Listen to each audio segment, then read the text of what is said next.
গৌরাঙ্গ মহাপ্রভু তার আবির্ভাব স্থান নবদ্বীপের কথা শুনে গৌর হরি বলছে, হে অদ্বৈত নিত্যানন্দ মহাপ্রভু, হে নিত্যানন্দ ভাই রে, আমি দীর্ঘদিন পরে আমার জন্মভূমিতে যাব।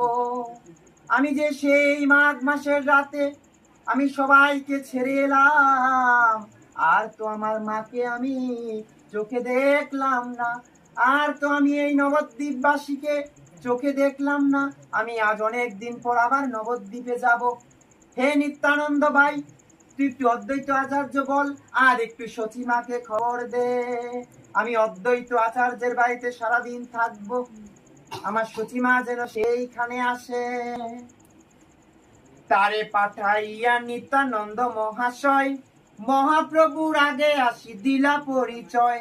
প্রভু